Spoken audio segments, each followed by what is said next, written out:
हमारी संस्कृति, हमारे संस्कार सदा रहें हमारे साथ। सब्सक्राइब करें तिलक। राजा बनेगा राम और भरत बनेगा दास और तुम बनोगी दासी। दासी? किसमें साहस है मुझे दासी बनाने का? राम की जगह तेरा बेटा राजा बने। कल में और आज में अभी एक रात बाकी है। एक रात में क्या हो सकता है? पढ़ने बड़ी उदारता से, बड़ी सत्यवादी बनकर, क्या सोचकर आपने कहा था? मांगो, क्या मांगती हो? जो चाहे मांगो। मेरे दो वरदान आपके पास धरोहर स्वरूप थे, सो मैंने जो मनचाहा मांग लिया। यदि आप ना देना चाहें तो मत दीजिए, तोड़ दीजिए अपना वचन। सारे संसार में आपका ही अपयश फैलेगा। फिर धर्म और सत्य का नाम अपनी जिह्वा पर कभी मत लाइएगा। अरे करमजली, आई तो सही, कहाँ मर गई थी तू?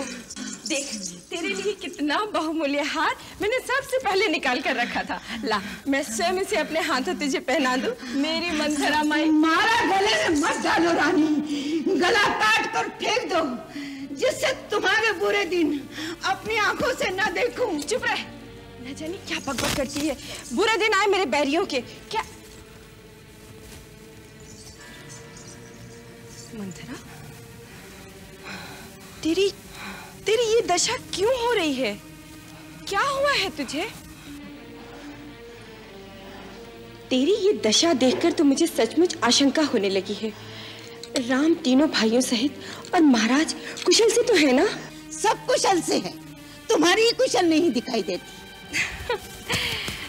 मैं तो खुशियों के सागर में डुबकियां लगा रही हूँ। मुझे तो बस एक ही बात दिखाई दे रही है, मेरा राम कब राजा बनेगा, कब अयोध्या के राज्य सिंहासन पर बैठेगा। हाय हाय हाय, फूट गए कर। मुंहजली, तेरा रूप अच्छा नहीं है, कम से कम बातें तो अच्छी किया कर। व्यर्थ के गाल बजाए जा रही है। ओह, लगता है तुझे लखन लाला ने कुछ कहा है, क्योंकि मेरा राम वो तो किसी को कोई कड़वी बात कभी कह ही नहीं सकता। क्यों कहेगा? सबसे मीठा रहकर ही तो सारी अयोध्या का राज हड़प कर जाएगा। करमजली, तेरी जीभ खिंचवा लूंगी, समझी? अरे राम बड़ा है, वही राजा बनेगा, और फिर सूर्यवंश की रीति यही है। उस रीति का परिणाम भी सोचा है कभी? राजा बनेगा राम और भरत बनेगा दास और तुम बनोगी दासी। अरे कुटिल बुद्धि, उफ उफ। अरे राम के लिए तेरे मन में ऐसा कोई विचार आया कहां से? मेरा राम अपनी जननी कौशल्या से अधिक मुझे स्नेह करता है और अपने छोटे भाइयों को अपने प्राणों से अधिक प्यार करता है। तेरी तो बुद्धि मारी गई है। बुद्धि मेरी मारी गई है या तुम्हारी?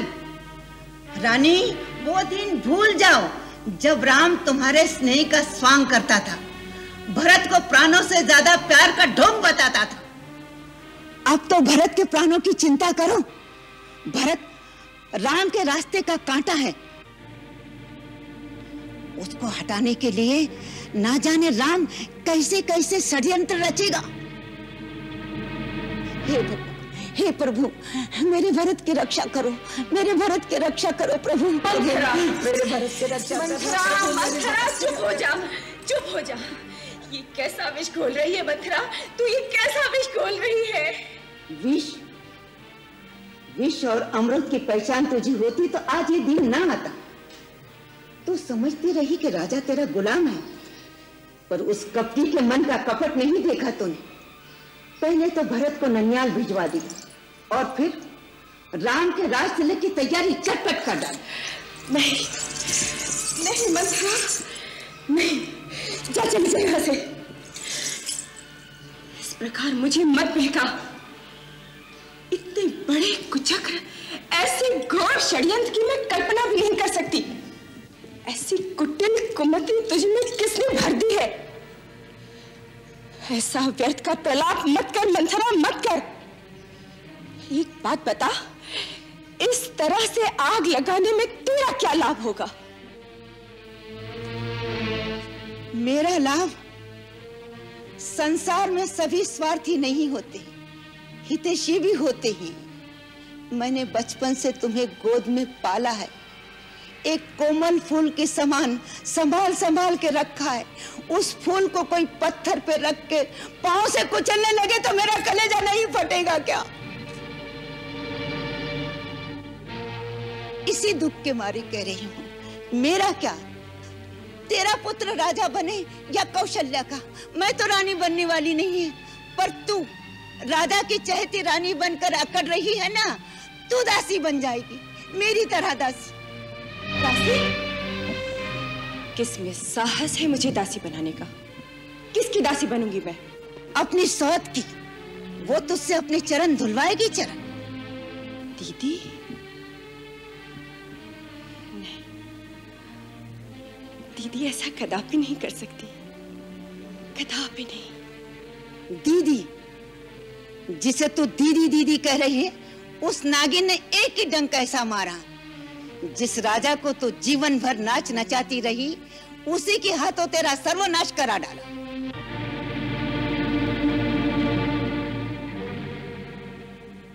राम के राज तिलक की घोषणा से पहले राजा ने इस बात की तेरे कान पे भनक भी पड़ने दी? कितने दिन से ये षड्यंत्र चलता होगा, इसकी तुझे हवा भी लगने दी?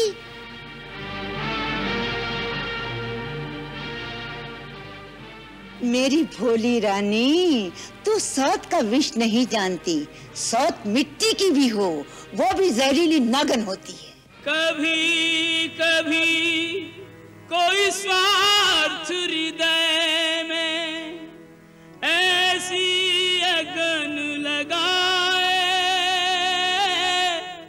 धर्म न्याय कर्तव्य उचित अनुचित सब कुछ खो जाए। दुनिया की कोई भी नारी सौतन सह ना पाए, इसी दाहने के कई के भी स्नेह और ज्ञान जलाए, इसी दाहने के कई के भी स्नेह और ज्ञान जलाए।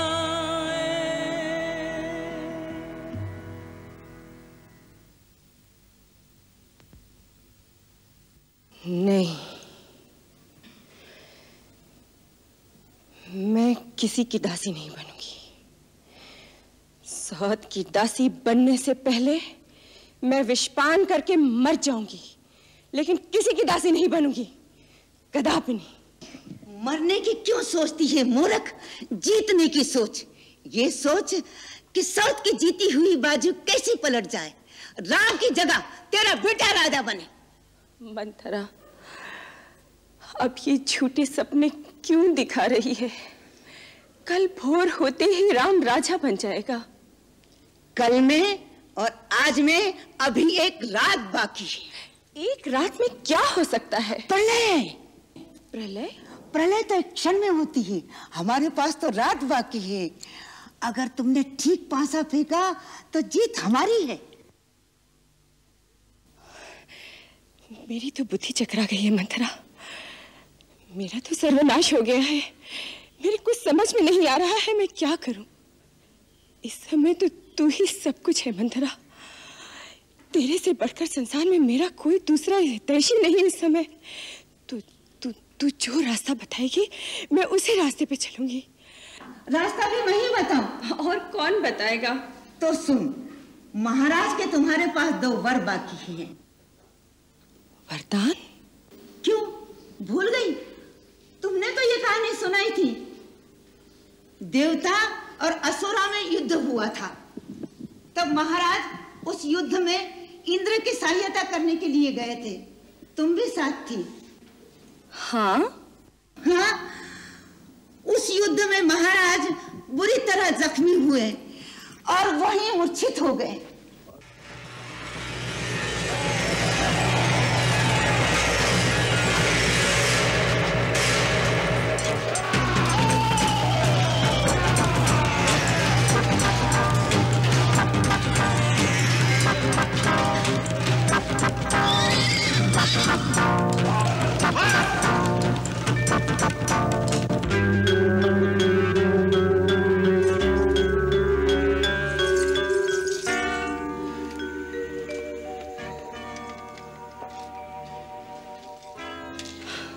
महाराज, महाराज, आंखें खोलिए।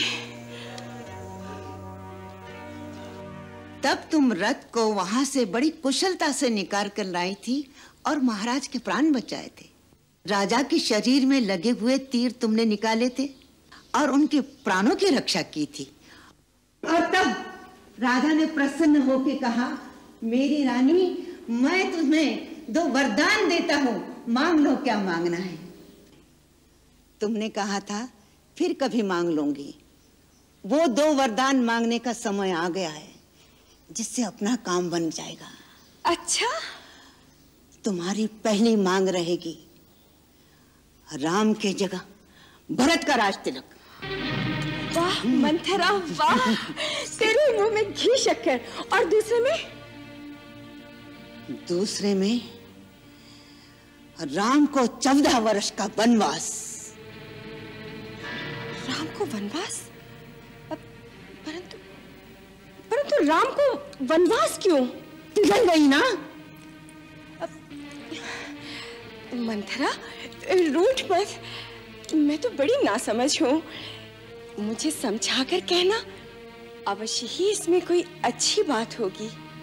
ये मोह ममता का समय नहीं, कूटनीति का समय। राम ने अयोध्या की प्रजा पर भी अपना जादू डाल रखा है।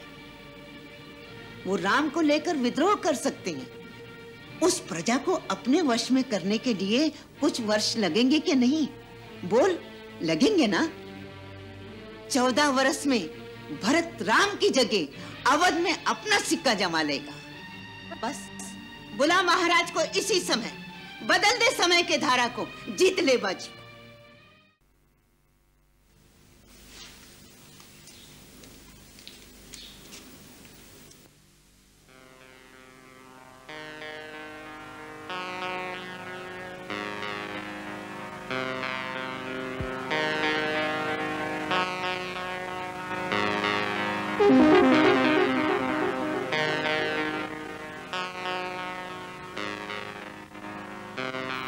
देवी,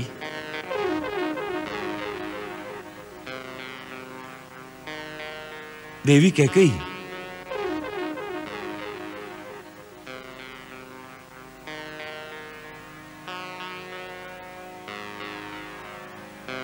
क्या हुआ?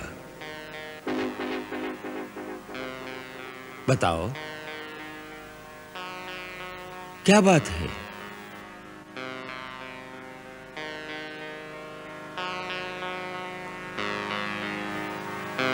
अरे, ये क्या वेश बना रखा है? बताओ, कुछ बोलो भी। ये क्रोध की अग्नि किसने भड़काई? किसने तुम्हारा अपमान किया है?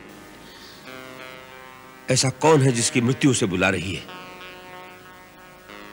बताओ। कैकेयी, देखो, हमसे तुम्हारा ये चुप रहना सहन नहीं हो रहा है। तुम जानती हो कि तुम हमें प्राणों से भी प्रिय हो। तुम जो कहो वो कर सकते हैं, जो चाहो वो तुम्हें दे सकते हैं। यदि तुम चाहो तो राजा को भिखारी बना सकते हैं या भिखारी को राजा। देवी, जहां तक सूर्य का चक्र घूमता है वहां तक सारी पृथ्वी मेरे अधिकार में है। द्रविड़, सिंधु, सोवी, सौराष्ट्र, दक्षिण के प्रदेश तथा अंग, बंग, मगध, मत्स्य, काशी और कौशल, इन सब पर मेरा अधिकार है। इतने बड़े साम्राज्य में जो भी सबसे मूल्यवान वस्तु हो मांग लो, हम तत्क्षण तुम्हें दे देंगे। परंतु हमसे यूं मुंह ना मोड़ो। तुम रूठ जाओगी तो हम जिएंगे किसके सहारे? देवी, मांगो क्या चाहिए? हम तुम्हें वचन देते हैं, जो मांगोगी इसी क्षण देंगे। देंगे देंगे सदा ही कहते रहते हैं आप, कभी कुछ दिया भी है?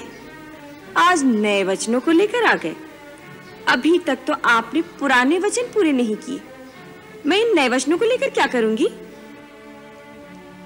देवी, कौन से पुराने वचन पूरे नहीं किए? देखा, वो भी भूल गए।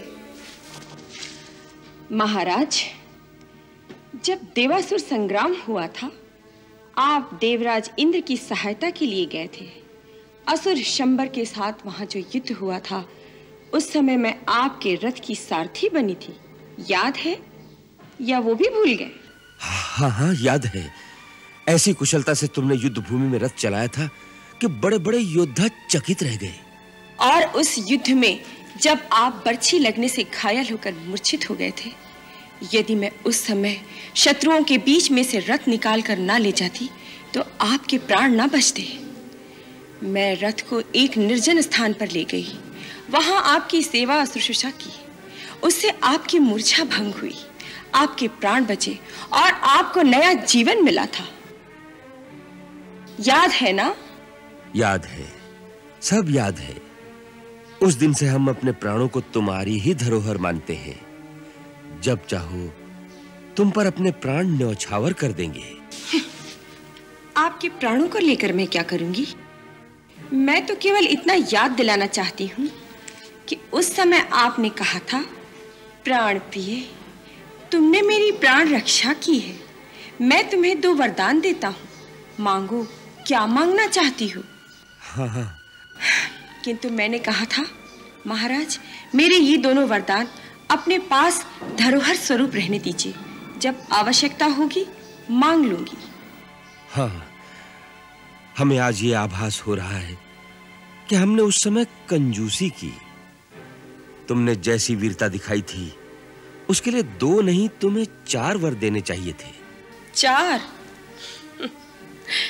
महाराज, कहो। अभी तो आप 2 ही पूरे कर दीजिए तो बहुत है। परंतु उनके पूरा करने में अड़चन क्या है?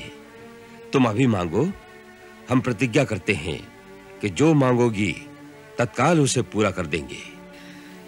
मैं बहुत सुन चुकी इस तरह की बातें। अब मुझे आपकी बातों पर विश्वास नहीं रहा।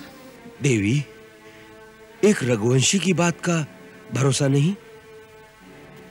रघुकुल रीति सदा चली आई, प्राण जाए पर वचन न जाई। महाराज, ऐसी चिकनी चुपड़ी बातों को रहने ही दीजिए। देखो, तुम हमें प्राणों से भी प्यारी हो। हम तुम्हारी शपथ लेते हैं। मेरी शपथ? हाँ। मुझसे भी प्यारा कोई और तो होगा। हाँ, राम। तो राम की शपथ क्यों नहीं ली? राम की शपथ? ठीक है, तुम्हारे लिए हम राम की शपथ लेकर कहते हैं कि जो मांगोगी इसी समय देंगे। देंगे? हाँ हाँ, परंतु इससे पहले तुम्हें हमारी एक बात माननी होगी।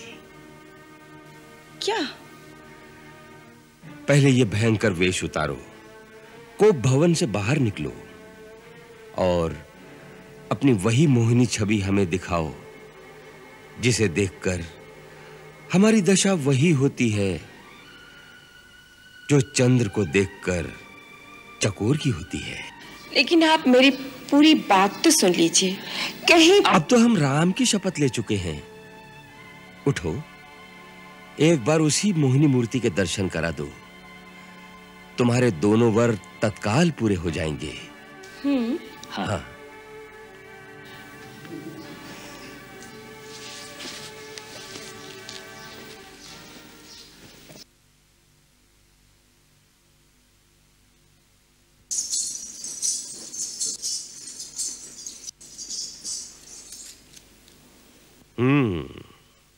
अब लगती हो दशरथ के हृदय आसन पर विराजमान एक साम्राज्ञी।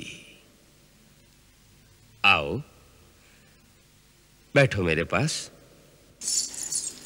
सुनो, सारे नगर में कैसी हर्ष ध्वनि हो रही है। प्रजा राम का राज्याभिषेक मना रही है। वो तो मैं सुन ही रही हूं, किंतु आप पहले मेरी अधूरी बात तो पूरी कीजिए। मेरे वो 2 वरदान। आज्ञा करो, बोलो क्या चाहिए। आज अपने राम के नाम पर सब कुछ न्यौछावर कर देंगे। मांगो, जो चाहो मांग लो। मुझे तो बस मेरे 2 वरदान चाहिए। पहले ये मांगूं या ये मांगूं? कोई भी जो चाहो।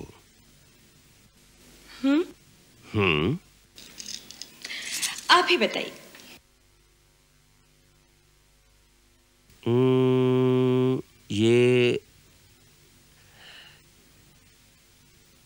ये मांग लो। मांगू? हाँ हाँ। मेरा ये वरदान कहता है, अयोध्या का राज मेरे पुत्र भरत को मिले, राम को नहीं।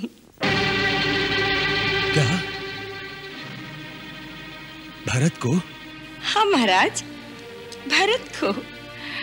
और दूसरा वरदान, राम को 14 वर्ष के लिए वनवास। क्या? राम को वनवास? हाँ महाराज, 14 वर्ष तक राम तपस्वी की तरह मुनि वेश में वन में रहे। उनका किसी भी नगर में जाना वर्जित हो।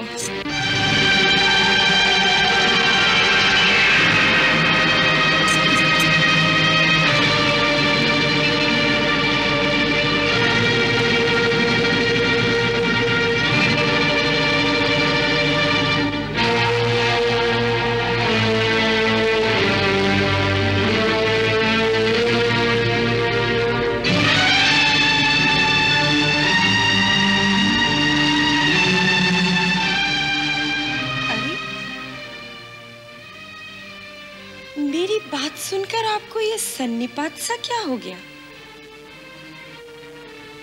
ऐसा तीर सा क्यों चुक गया महाराज? मेरे 2 वरदान आपके पास धरोहर स्वरूप थे, सो मैंने जो मनचाहा मांग लिया। यदि आप ना देना चाहें तो मत दीजिए, तोड़ दीजिए अपना वचन। सारे संसार में आपका ही अपयश फैलेगा। फिर धर्म और सत्य का नाम अपनी जिह्वा पर कभी मत लाइएगा।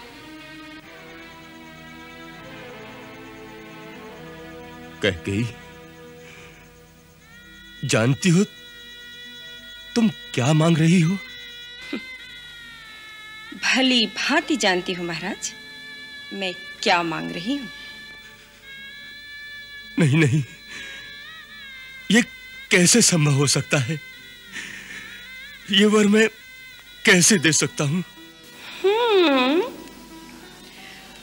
बड़ी उदारता से, बड़ी सत्यवादी बनकर, क्या सोचकर आपने कहा था?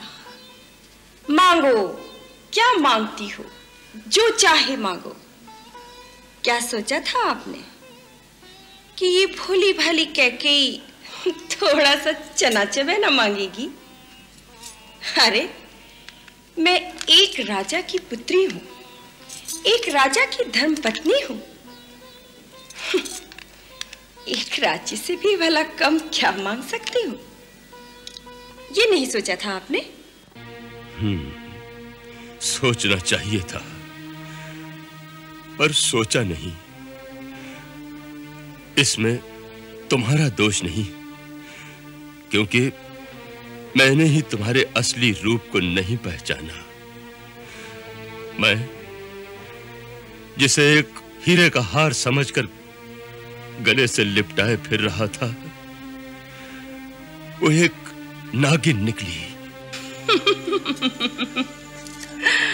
महाराज, आप तो स्त्रियों की तरह गाली देने लगे। कैसे वीर पुरुष हैं आप? मुझे तो आप पे हंसी आ रही है। तुम क्या हंसोगी? हंसेगा तो सारा संसार मुझ पर रानी। जब लोग कहेंगे कि बूढ़ा स्त्री के मोह में ऐसा अंधा हो गया कि राम जैसे धर्मात्मा पुत्र को वन में भेज दिया, तो उन्हें क्या उत्तर दूंगा? और जब कहीं किसी वीर पुरुषों की सभा में आपसे कोई पूछेगा कि जिस स्त्री ने आपके प्राणों की रक्षा की,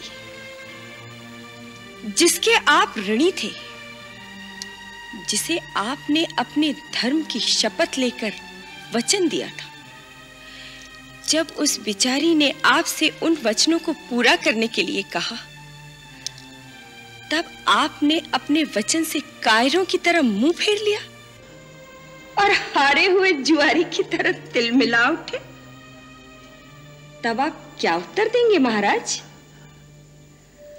स्वर्ग में बैठे हुए आपके पूर्वज आपकी कितनी शोभा बखानेंगे। कह गई, तुमने मुझे कहीं का नहीं रखा, कहीं का नहीं रखा। नारी तो देवी का रूप होती है, परंतु तू हमारे कुल का नाश करने आई है। हे भगवान, मैंने ऐसी नारी का विश्वास क्यों किया? इतना संताप क्यों कर रहे हैं महाराज? मैं कोई मोल ली हुई तो नहीं आई, या भरत आपका पुत्र नहीं?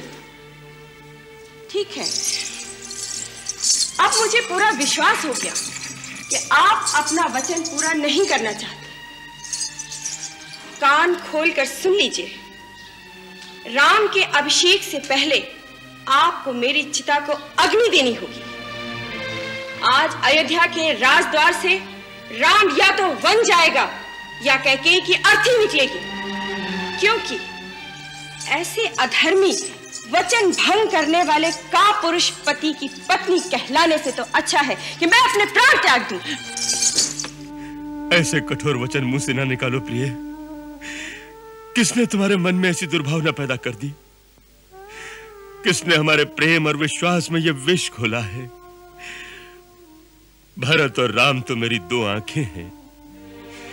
तुम भरत को राज्य देना चाहती हो तो मुझे स्वीकार है। मेरे राम को राज्य का लोभ नहीं है। उसने तो राज्यसभा में भी इनकार कर दिया था। भरत यदि राजा बनना चाहे तो मैं सवेरे ही भरत शत्रुघ्न को बुलवा लूंगा। दूसरी लगन शोध कर भरत को राज्य दे दिया जाएगा। परंतु राम को वनवास देने की बात अपने मन से निकाल दे। अपना दूसरा वरदान वापस ले ले रानी, वापस ले ले। नहीं महाराज, ऐसा कदापि नहीं हो सकता। यदि आपको देने हैं तो दोनों वचन देने होंगे। मैं आज ही राम को वन जाते हुए देखना चाहती हूं।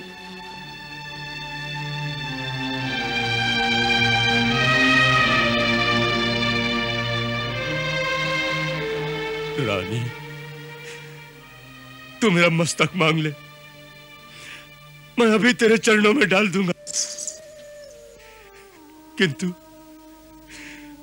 राम के विरह में तू मुझे मत मार, तू मुझे मत मार रानी। महाराज, राम यदि इतना ही प्यारा था तो उसकी शपथ लेकर मुझे वचन देने की क्या आवश्यकता थी? बड़े उदार बनकर, दानी बनकर किस बल पे कहा था, मांग मांग कैकेयी, जो चाहती है दूंगा। महाराज दशरथ, रघुवंश शिरोमणि, आपकी वो रघुकुल की रीति कहां चली गई? अब प्राण जाए पर वचन न जाए।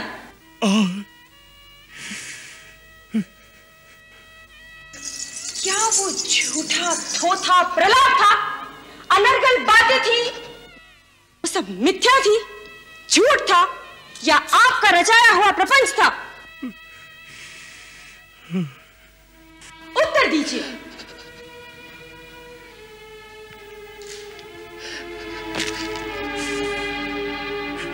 भगवान, तूने मुझे कहां कुठार लाकर मारा है? अब मैं राम को क्या मुंह दिखाऊंगा?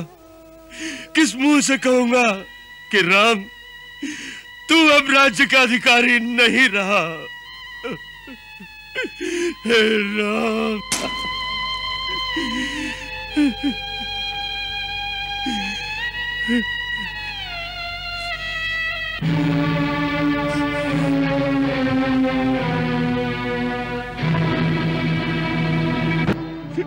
मैं तेरे पैर पड़ता हूं, तुझे हाथ जोड़ता हूं। रानी, रानी, थोड़ा सोच, थोड़ा विचार कर।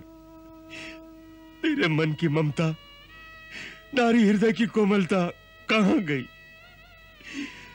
तूने राम को सदा सगी मां से बढ़कर प्यार किया है, और राम ने भी तुझमें और अपनी मां में कोई भी अंतर नहीं रखा। देख देख, अंत में तू बहुत बड़े कलंक की भागी बनेगी। मैं तेरे हाथ जोड़ता हूं, ये कुटिल कठोर विचार मन से निकाल दे। मैं तेरे पैर पड़ता हूं, तेरे पैर पड़ता हूं। अब अधिक प्रपंच मत कीजिए महाराज। धर्म हो या अधर्म, यश मिले या अपयश, मैं मेरे भरत की सौगंध खाकर कहती हूँ, राम को वन में भेजने के सिवाय मैं किसी और वर से संतुष्ट नहीं हो सकती। फिर ये प्राण नहीं रहेंगे। अरे निर्दयी, निष्ठुर, सूर्य के बिना ये संसार रह सकता है, जल के बिना मछली रह सकती है, किंतु राम के बिना दशरथ के प्राण नहीं रह सकते। तो तोड़ दीजिए अपना वचन। आप उन रघुवंशियों में से नहीं हैं जिन्होंने अपना वचन निभाने के लिए अपने प्राणों की आहुति दे डाली। एक पंछी के प्राण बचाने के लिए अपनी बोटी बोटी कटवा दी। आप उन रघुवंशियों में से तो है नहीं। आप तो रघुवंश के कलंक हैं, कलंक। कैकेयी, जीवन भर के प्रेम का अंत इस प्रकार करेगी? देख देख, तेरा ये त्रियाहट तेरा ही सर्वनाश कर डालेगा, तेरा ही सर्वनाश कर डालेगा। हो जाए सर्वनाश, आ जाए महाप्रलय, किंतु राम अवश्य बन जाएगा। अरे हत्यारी, कुलघातनी, ये तू नहीं बोल रही है, ये दशरथ का काल बोल रहा है। दशरथ का काल बोल रहा है, दशरथ का काल बोल रहा है।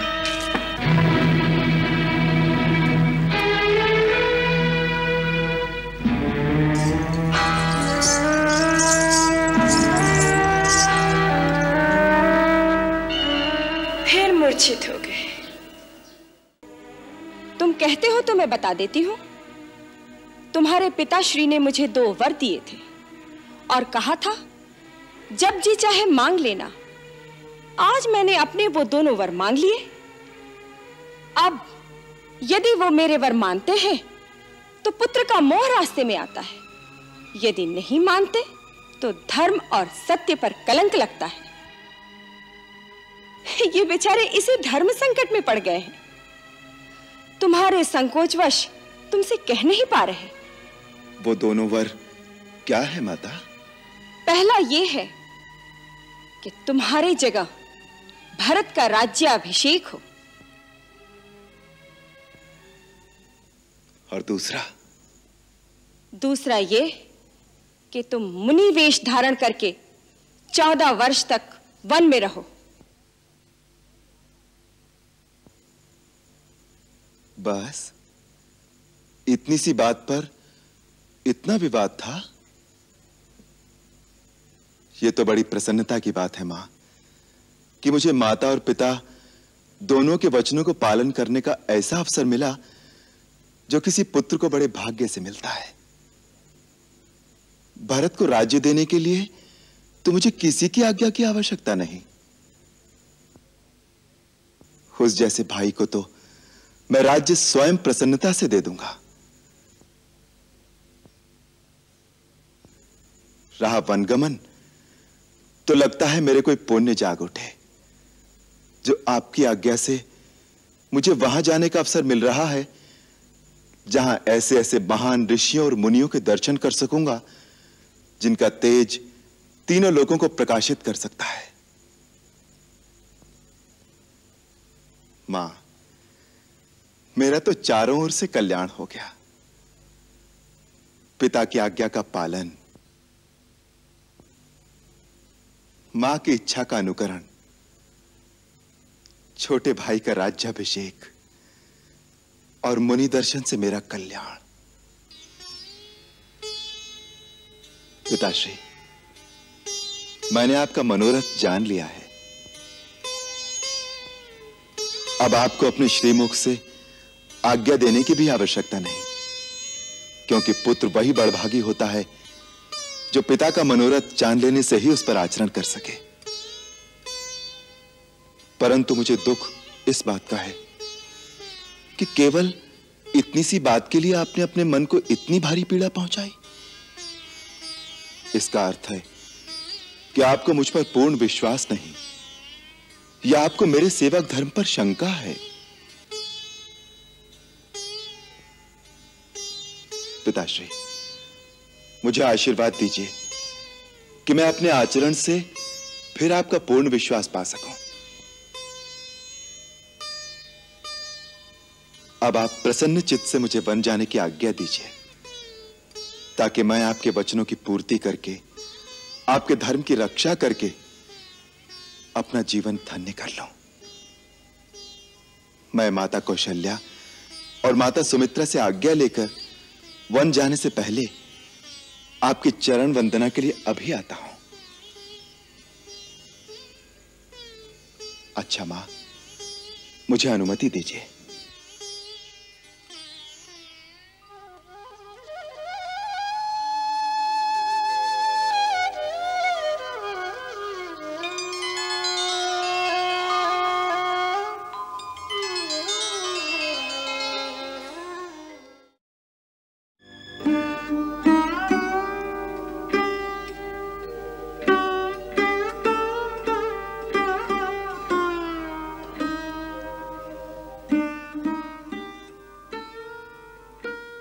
महाराज की जय हो। राजकुमार श्री राम और लक्ष्मण अपनी सारी संपत्ति दान करके महलों को त्याग कर वन गमन के लिए तैयार होकर आए हैं। दोनों भाई कुलवधू सीता के साथ द्वार पर खड़े हैं, आपके दर्शन की आज्ञा चाहते हैं। सुमंत्र, उन्हें तुरंत लेकर आओ। जो आज्ञा महाराज।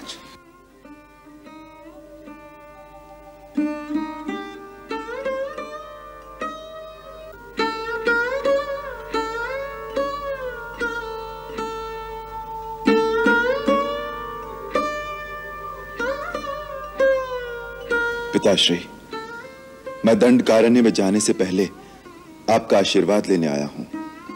मेरे साथ लक्ष्मण और सीता को भी वन जाने की आज्ञा दीजिए। क्या? लक्ष्मण, सीता? नहीं नहीं नहीं। मैंने इन दोनों को रोकने का बहुत प्रयत्न किया, परंतु इन्होंने अपना हट नहीं छोड़ा। आप शोक का त्याग कर दीजिए पिताश्री, और हमें जाने की अनुमति दीजिए। मैं 14 वर्ष तक वन में रहकर आपकी प्रतिज्ञा पूरी कर लेने पर फिर आपके चरणों में शीश नवाऊंगा। नहीं नहीं राम, तुम वन में मत जाओ। कैकेयी को दिए हुए वचनों से मैं बंधा हूं। तुम नहीं, तुम वीर हो, इसलिए धर्म पूर्वक दिए गए इस राज्य को मेरा विरोध करके छीन क्यों नहीं लेते?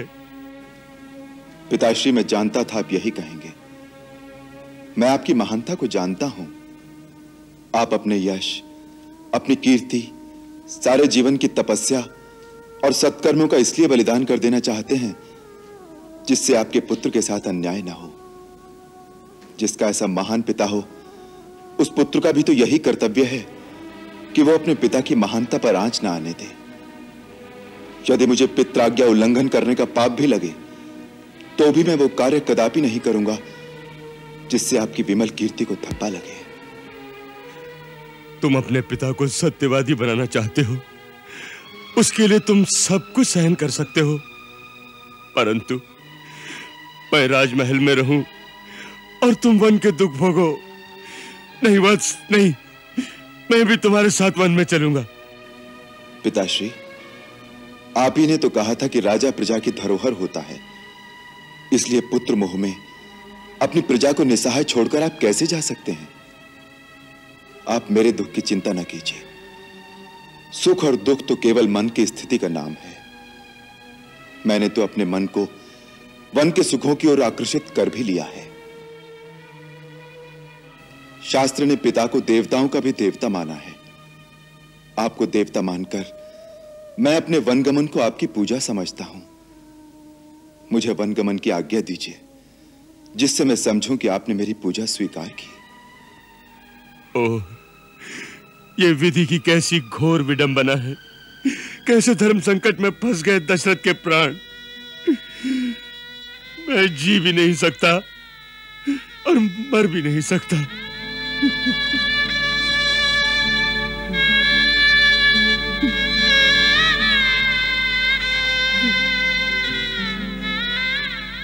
ठीक है, कैसी विधाता की इच्छा। सुमंत्र, हमारी आज्ञा है।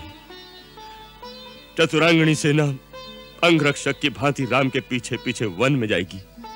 अयोध्या का पूरा राजकोष, अन्न भंडार इनके साथ जाने चाहिए, जिससे ये वन के पावन प्रदेश में ऋषियों मुनियों के साथ यज्ञ अनुष्ठान करेंगे, पर्याप्त दान दक्षिणा देकर सुखपूर्वक रहेंगे। हमारी आज्ञा का पालन किया जाए। महाराज, यदि सारी सेना, राज का सारा कोष राम के साथ चला जाएगा तो इस श्रीहीन, धनहीन और उजड़ी हुई अयोध्या का राज मेरा पुत्र भरत कभी स्वीकार नहीं करेगा। आप कान खोलकर सुन लीजिए, आप वचन हार चुके हैं, भरत को राजा स्वीकार कर चुके हैं, और फिर बिना राजा के अनुमति के आप राज्य की कोई भी वस्तु राज्य के बाहर भेजने का क्या अधिकार रखते हैं? मेरे वर के अनुसार राम को तापस वेश में 14 वर्ष तक मुनियों की तरह वन में रहना है। इन्हें तो ये राजसी अलंकार, वस्त्र, आभूषण सारा कुछ यही त्याग कर जाना चाहिए। इसलिए मैंने इनके लिए मुनियों के वस्त्र भी मंगवा कर रखे हैं। मंथरा,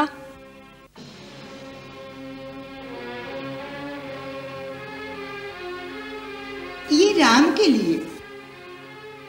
देवी कैकेयी, क्रूरता की भी एक सीमा होती है।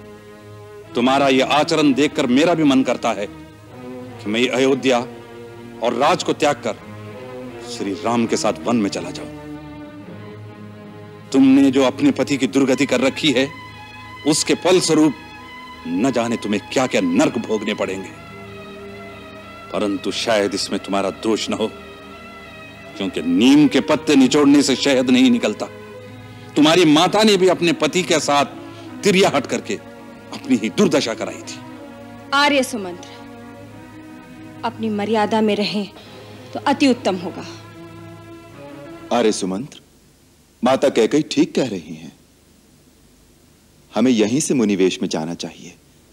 राज्य के साथ मैं सर्वस्व राजसी भोगों का भी त्याग कर चुका हूं। लाइए माता, अपने आशीर्वाद के साथ हमें यह मुनिवस्त्र प्रदान कीजिए।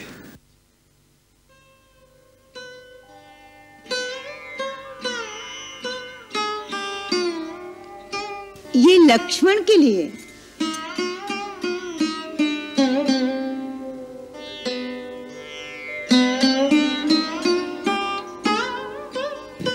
तुम्हारी बहू सीता के लिए।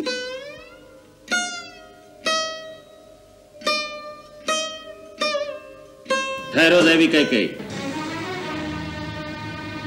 तुम्हारे त्रियाहट ने पति के मर्यादा तो नष्ट कर दी, परंतु रघुवंश की मर्यादा तो भंग न करो। सीता तुम्हारी पुत्र वधू है। रघुवंश की शोभा, सूर्यवंश की लाज, उसके उत्तम वस्त्र और आभूषण उतार कर उसे मुनि वस्त्र देते हुए तुम्हारे हाथ नहीं कांपते। तुमने केवल राम के लिए वनवास का वर मांगा था, इसलिए सीता राजकुमारियों की तरह पूरे राजसी ठाट से वन में रहेगी। यह हमारी आज्ञा है। गुरुदेव ठीक कहते हैं, सीता जहां रहेगी राजरानी की तरह रहेगी। मैंने महाराज जनक को वचन दिया था कि सीता का अयोध्या की महारानी की तरह आदर सत्कार किया जाएगा।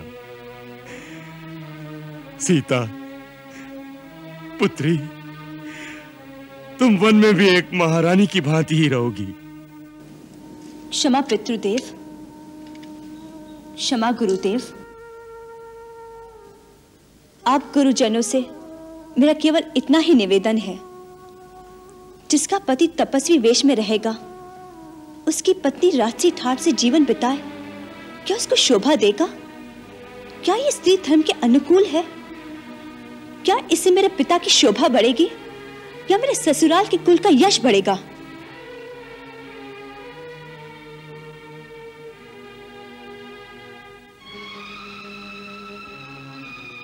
माताजी, मुझे ये वस्त्र प्रदान कीजिए और सिखाइए इन्हें कैसे पहना जाता है। आओ बहुरानी, मैं सिखाती हूँ, मैं पहनाती हूँ। आओ, आ जाओ, आओ, आओ, रखो, आओ चलो।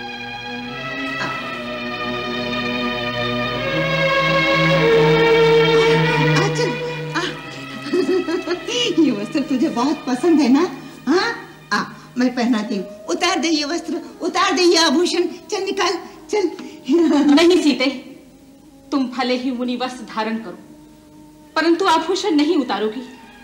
एक सुहागिन स्त्री के लिए आभूषण रहित होना अब शकुन की बात है। जो आ गया गुरु माता।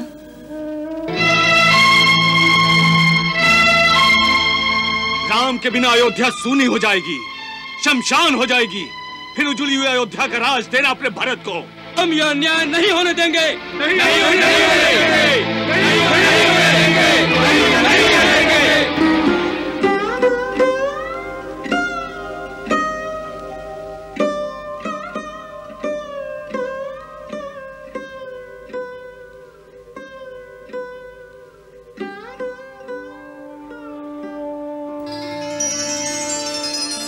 सहन कोई कैसे करे ऐसी घातक ठेस, पुत्र पिता के सामने धरे जोगिया भेस।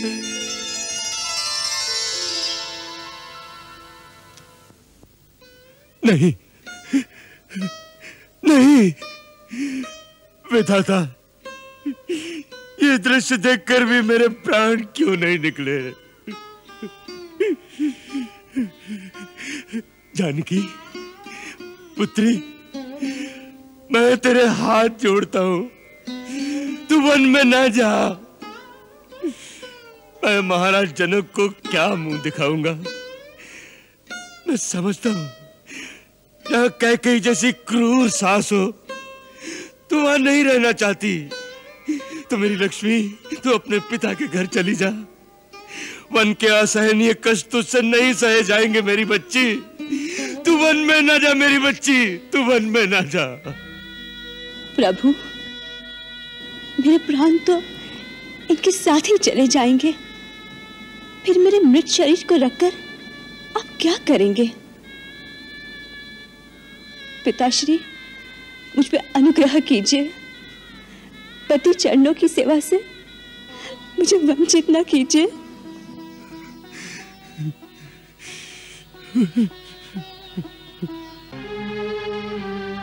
राम, तुम जितना विलंब करोगे तुम्हारे पिताश्री उतने ही विचलित होते चले जाएंगे, इसलिए अधिक विलंब करना उचित नहीं।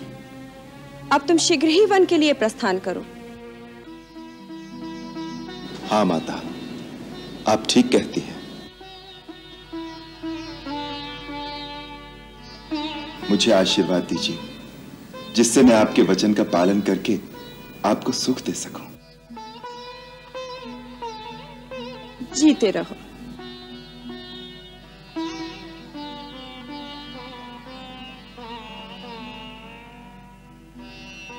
गुरुदेव, आज्ञा दीजिए। राम, तुम्हारी कीर्ति का सूर्य अनंत काल तक दीप्तिमान रहे।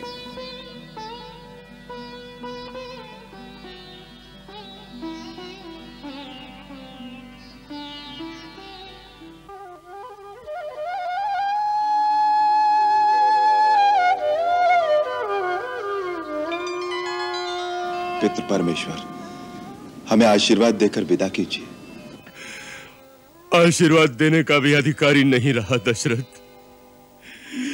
ऐसा पिता न किसी काल में हुआ और न होगा। आप शोक न करें पिताश्री। आप जैसे आदर्श राजा और धर्मपालक पिता पर हमें सदा गर्व रहेगा।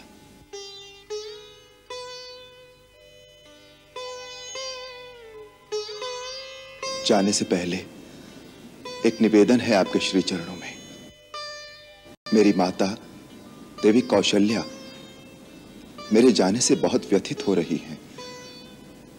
उन्हें धीरज बंधाइएगा, उनका ध्यान रखिएगा और उन पर अपनी कृपा बनाए रखिएगा।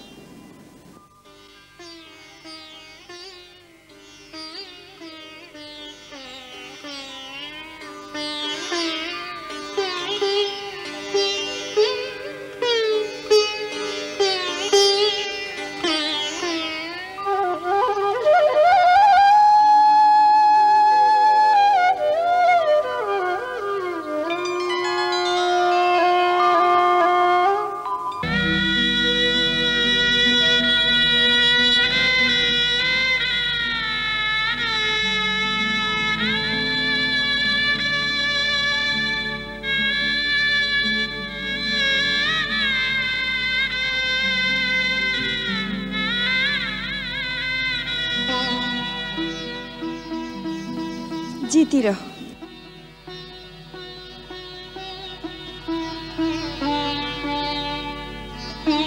सौभाग्यवती भव।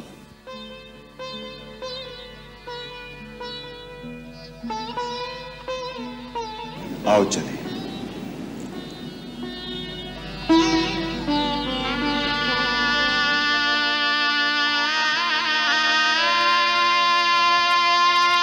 नहीं, हम यहाँ नहीं रहेंगे।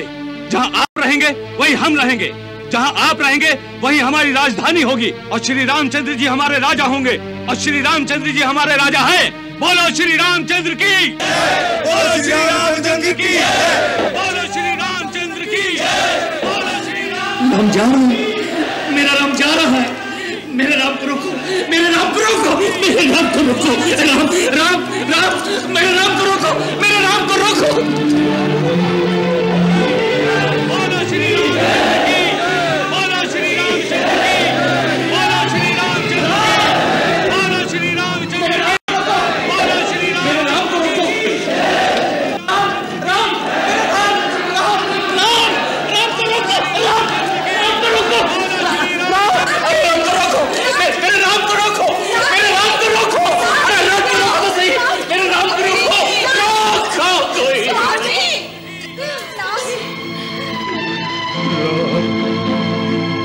मेरे राम, मेरे राम, क्या कर रहे हैं महाराज? हट जा, हट जा मेरे राम, हट जा मेरे सामने से। चांडालिनी, आज इसी समय हम तुम्हारा परित्याग करते हैं। हम सबके सामने ये घोषणा करते हैं कि विवाह के समय हमने पवित्र अग्नि के सामने जो वचन दिए थे सब समाप्त हो गए। इसके पश्चात इस लोक और परलोक में भी तुम्हारा मेरा कोई संबंध नहीं रहेगा। आज से अपने आप को विधवा समझ तू, विधवा। हम सबके सामने ये भी घोषणा करते हैं कि यदि भरत तेरी कुमति का अनुसरण करके अपना राज्याभिषेक करा ले तो मेरी मृत्यु के पश्चात उसके हाथ से अर्पण किया हुआ जल भी मुझे प्राप्त न हो, मुझे प्राप्त न हो।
क्या बात है माता?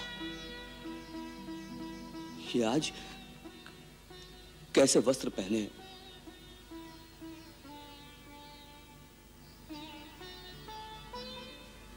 आपके आभूषण कहां हैं?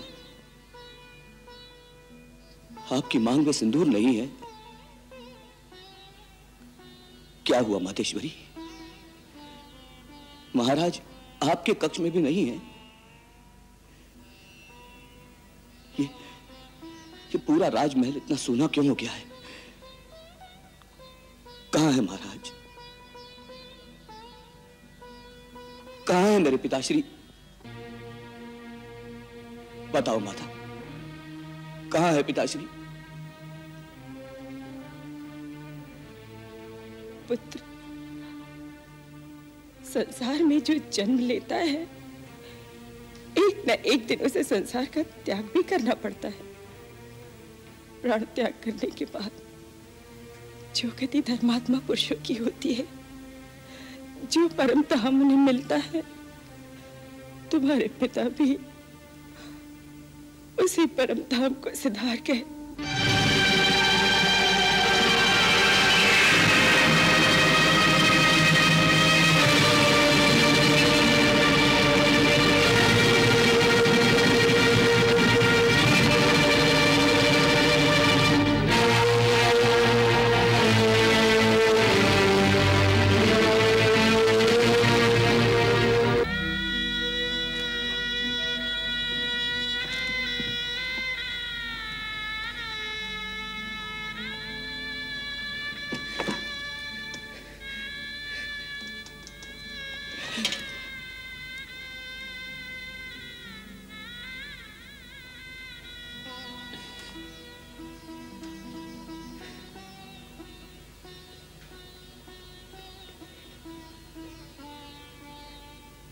रास्ते भर मेरा हृदय भय से कांप रहा था। वो मेरे सारे अपशकुन, सारे दुस्वप्न सच हो ही गए। अनहोनी हो ही गई, अनहोनी हो ही गई माता।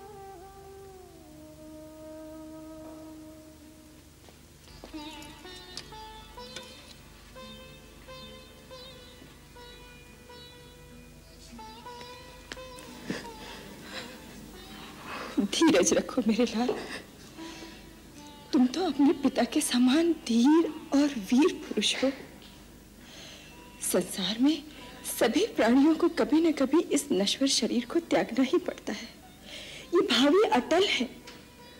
तुम जैसे सत्पुरुष भावी के लिए शोक नहीं करते मेरे लाल।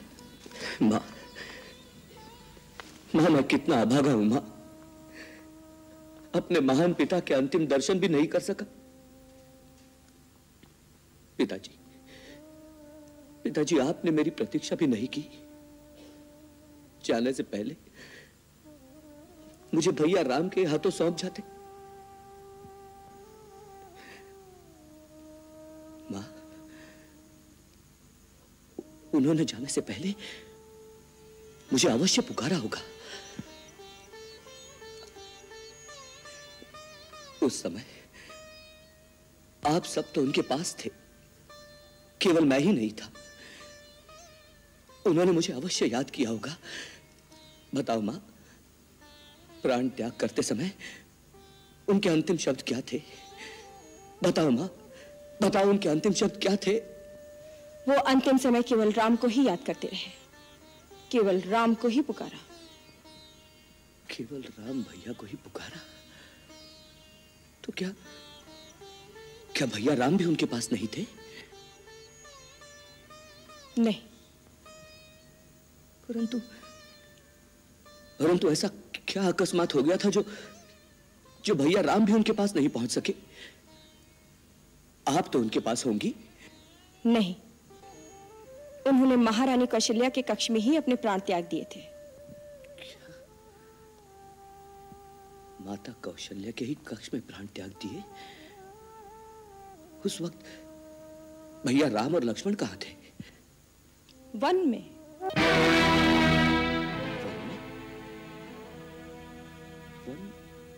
वन में क्यों? महाराज ने स्वर्ग सिधारने से पहले उन्हें 14 वर्ष का वनवास दे दिया था। वनवास?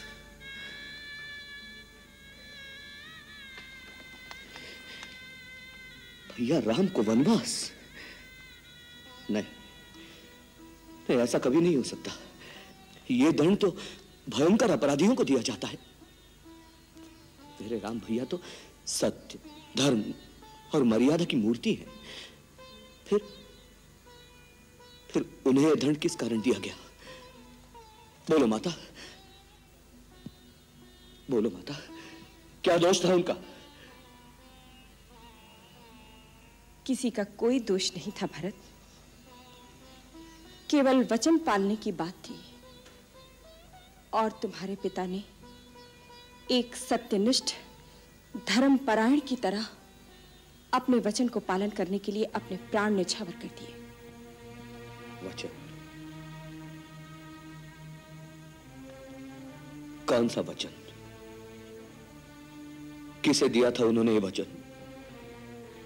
मुझे। आपको? क्या वचन दिया था उन्होंने आपको? ये एक लंबी कहानी है, बाद में सुनना। अभी तुम यात्रा से थके हुए आए हो, थोड़ा विश्राम कर लो। तुम्हें बहुत सारे कर्तव्य निभाने हैं। अपने पिता का अंतिम संस्कार करना है, अयोध्या का राज्यभार संभालना है। एक राजा को बालकों की भांति बिलखना शोभा नहीं देता।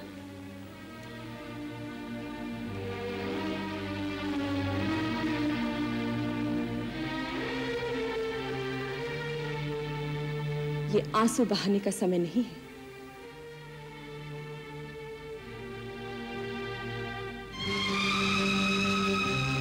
तुम्हें अपने कर्तव्य के बारे में सोचना चाहिए। बिल्कुल ठीक कहा आपने माता।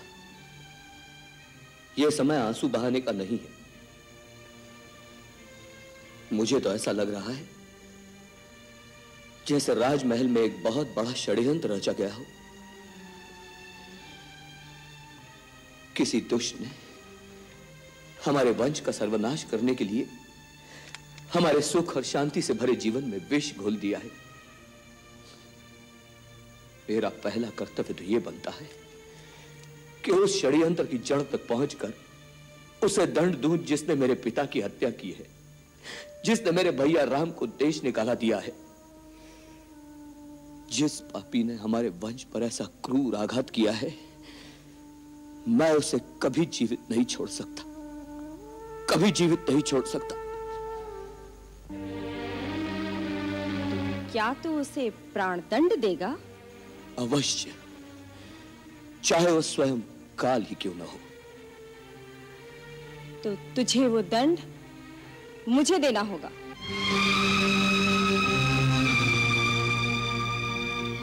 आपको? हाँ, मुझे।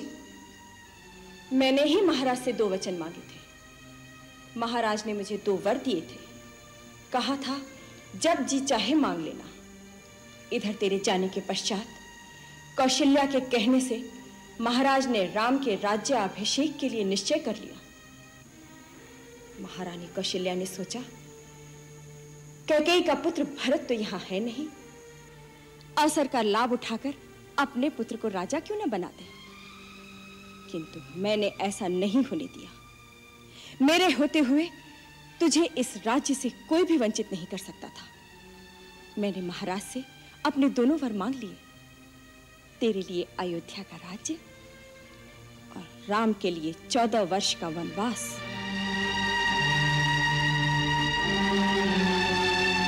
मैंने तुम्हारा रास्ता बिल्कुल साफ कर दिया है।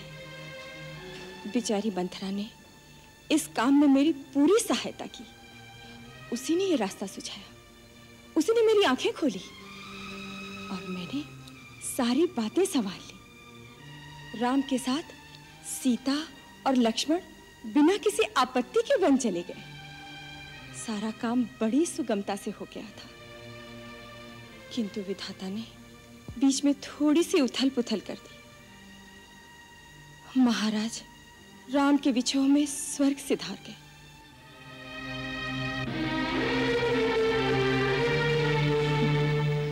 मैं जानती हूं पिता के स्वर्गवास से तुम्हें महान दुख हो रहा है। वो तो हम सबको है। महाराज तो अब लौट कर आएंगे नहीं, किंतु तुम्हें उनके वचन का पालन अवश्य करना है।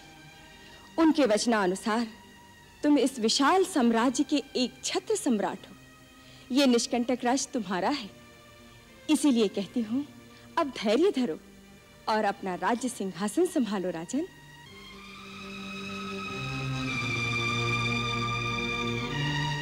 भरत, किसी साधारण मनुष्य का इस परिस्थिति में शोकाकुल होना तो स्वाभाविक है, किंतु तुम तो साधारण नहीं हो।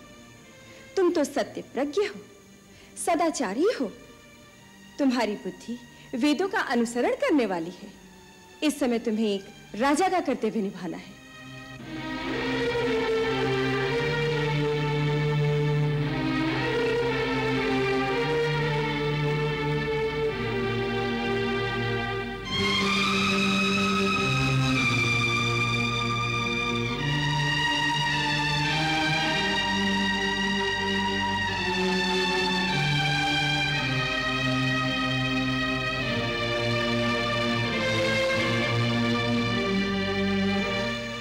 ऐसे क्यों देख रहे हो? मैंने जो कुछ भी किया है तुम्हारे भले के लिए ही तो किया है। तूने मेरा भला नहीं किया है, तूने मेरा सर्वनाश कर दिया। इस कुकर्म से तूने मुझे रघुकुल का सबसे कलंकित पुरुष बना दिया। अरे पापिनी, कुलनाशिनी, इससे अच्छा तो यह होता कि जिस दिन मेरा जन्म हुआ उसी दिन अपने हाथों से मेरा गला घोटकर मुझे मार देती, जिससे आज मैं अपयश की मौत तो न मरता। मेरे भाग्य की विडंबना को देखो, मुझे रघुकुल जैसा उज्जवल वंश मिला। वीर पराक्रमी, सत्यनिष्ठ और परम धर्मात्मा दशरथ जैसा पिता मिला। तीनों लोकों में वंदनीय श्री राम जैसा भाई मिला। और तुझ जैसी पापन, कुलनाशिनी और नीच माता के गर्भ से जन्म दिया गया।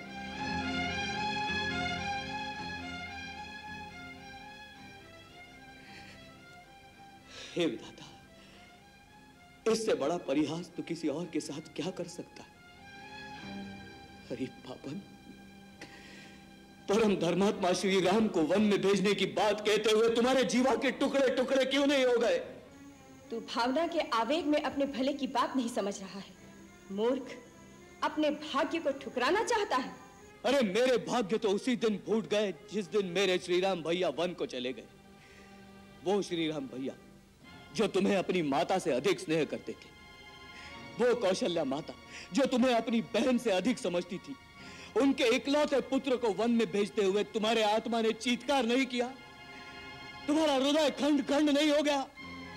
ऐसा क्रूर वरदान मांगते हुए तुम्हारे मुंह में कीड़े क्यों नहीं पड़े? तुम्हारी जीवा गल क्यों नहीं गई? ये तो कैसे मूर्खता की बातें कर रहा है? तू क्यों नहीं समझता कि हर माँ को अपने पुत्र को बड़ा बनाने का लोभ होता है? लोभ?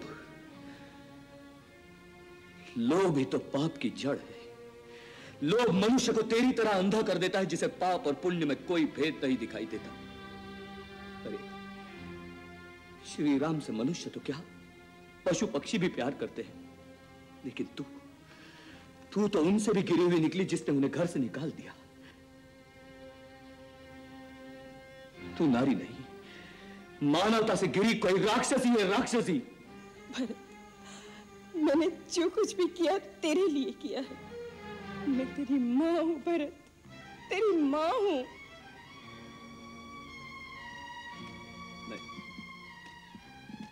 नहीं, आज के बाद तू मेरी माता नहीं। मुझे जन्म जन्मांतर तक नरक में रहना स्वीकार है, लेकिन तुझे अपनी माता कहना स्वीकार नहीं। भरत, यदि मेरी आवाज इस लोक से परलोक तक पहुंचती हो तो पिताश्री आप भी सुन ले।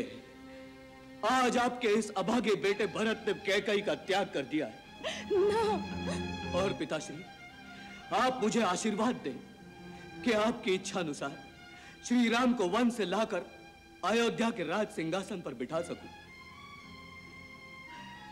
महारानी कैकेयी, यदि तुम स्त्री न होती तो तुम्हारे इस दुष्कर्म के लिए मैं आज अपने इन हाथों से तुम्हारे टुकड़े टुकड़े कर देता। भरत, पाप की ऐसी जीवंत मूर्ति को जीवित रहना देना भी पाप है। परंतु ऐसा करने से कहीं मेरे राम भैया मेरा परित्याग न कर दे, इसलिए विवश हूं। लेकिन आज के बाद मैं तुम्हारा यह कलंकित मुंह कभी नहीं देखूंगा, कभी नहीं देखूंगा। मेरे बेटे। और इस कक्ष में जहां मेरा बचपन मेरे पिताजी की गोद में बीता, इस कक्ष में भी वापस कभी नहीं आऊंगा। भरत, इस कक्ष में भी वापस कभी नहीं आऊंगा। नहीं, इस कक्ष में भी वापस कभी नहीं आऊंगा।